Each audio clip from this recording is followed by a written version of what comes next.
Welcome back to the channel for another video on our 22 WRX. So before we get the car tuned on flex fuel, there was one other part that kind of overlooked, and there was a few videos just recently that just came out about it. So with the Cobb flex fuel kit, you do have the option to get the fuel pressure sensor, and that monitors the low pressure fuel pump.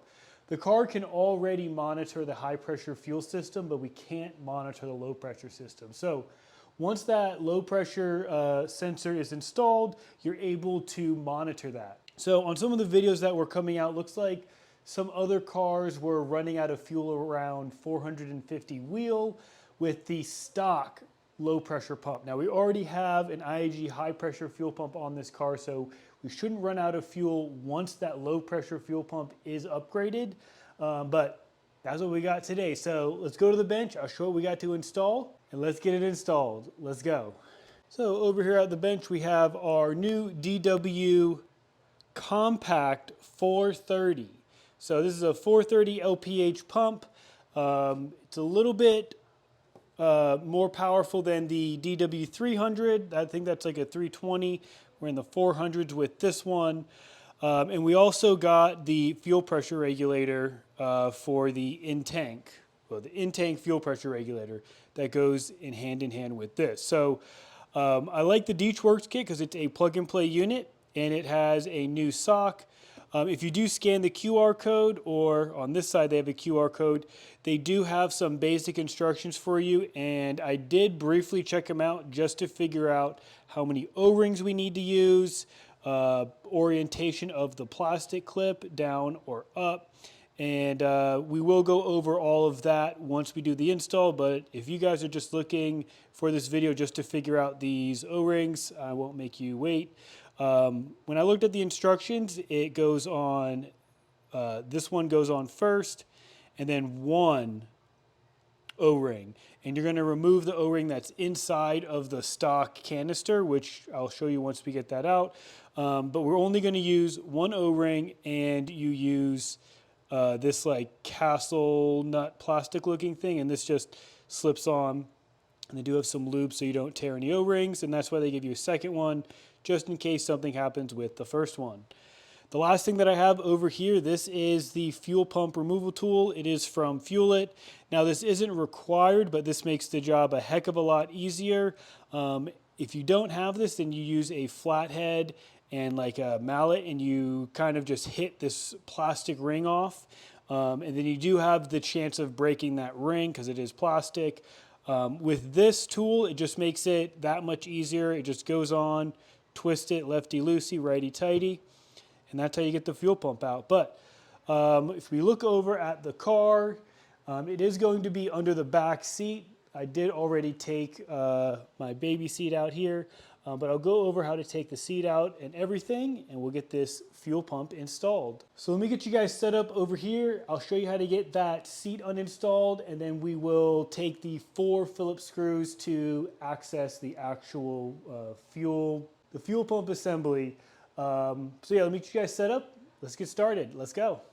All right, so to start, we got to get this back seat out. If you put your hand on the front, you can feel this like plastic like tab. If you just pull on it forward, it will release that side. So we got that side released. Let's release the other side. There's one electrical connector for the occupancy weight sensor. Oh, looks like there's 2 actually. So you get those connected, and the whole thing should just come right out. All right, with the rear seat removed, we have these 1, 2, 3, 4 Phillips screws right here, and that should be able to access our fuel pump assembly.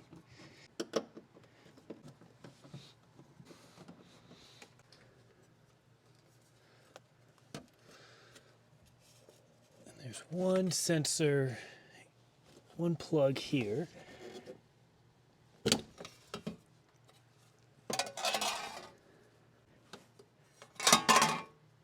All right, now with the fuel pump cover off, you can see the fuel pump assembly right here. So we have one line coming out of it on the top. We should just be able to pinch that and slide that off. Let me get a towel. A little bit of fuel came out. The car's been sitting for a few days because we've been driving the STI. So nothing should really squirt out, but a little just dribbled out. Let me just clean that up real quick. All right, now that we got the fuel cleaned up, you use your fuel pump removal tool, and this should just clip right on, like so, and then grab your ratchet, break it loose. Oh, that is tight. Yeah, without this tool, I'm not sure how someone would remove this.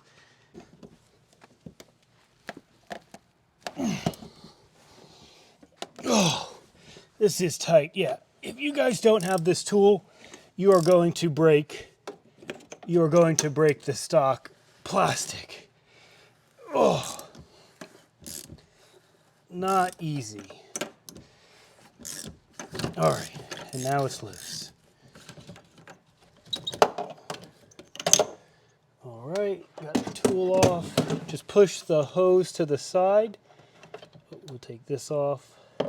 Be mindful of this gasket and its orientation, so I just flipped it. And yeah, it should just pull out right now.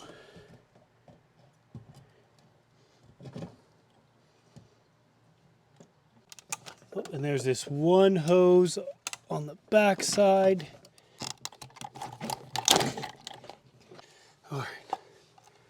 All right, so we have the fuel pump assembly out of the car. So to disassemble, we have like a little C-clip here, and this top piece should come off. We have these wires here for the actual fuel pump. These red and black ones are for our fuel pressure. Is for our fuel level sensor. We're not going to be touching that. We should just be able to move this to the side and take the pump out. There's just a couple clips that hold it in. You can see on the side, 1, 2, and 3, and the whole assembly should just come apart, and we should just be able to swap our pump out. Let's get it done.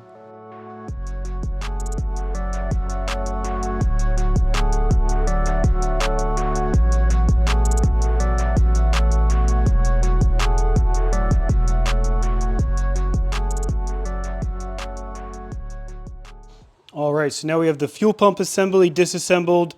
2 clips right here, and I think it's only 2, and then the fuel pump should come out. There's an O-ring in here that we're going to remove, and then this is our little fuel pressure regulator. We're going to pop this bad boy out and swap it out, and we should be on the way, but let's continue on.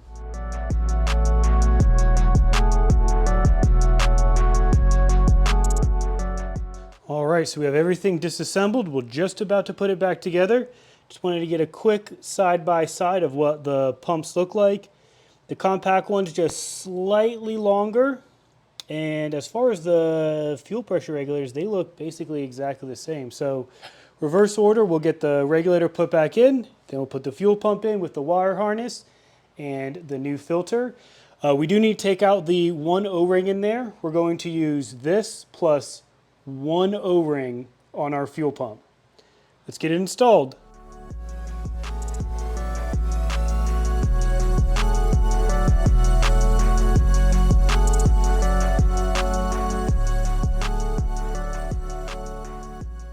All right, so we got the fuel pump in, we have one O-ring on there, and we have the new fuel pressure regulator on. Everything is all plugged in, so we just have to fold the sock up. We'll push everything back down in and reassemble. Again, there's our stock pump and the stock regulator. Let's continue on.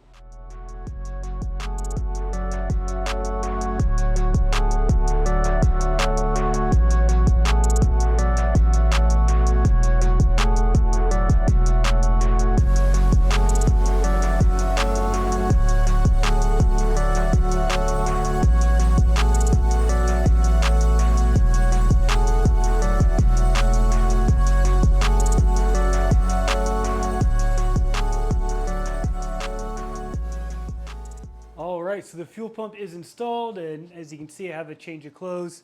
got pretty dirty, hot and sweaty, swapping that fuel pump out. It is hot outside today, like how it's been in North Carolina for like the last like month or so, but everything is done on the car. I've already done the first start. It just started up first try like it's the stock pump. I mean, nothing's changed as far as turning the car on or sound or anything. So we are ready for our flex fuel tune with the Cobb Flex kit that's installed. This car does have the G3900 turbo kit on it and an STI 6-speed swap, IG high pressure fuel pump. So we are ready to make some power. So I will catch up with you guys in the next video at the gas station, topping off with some E85. Until then, see you guys.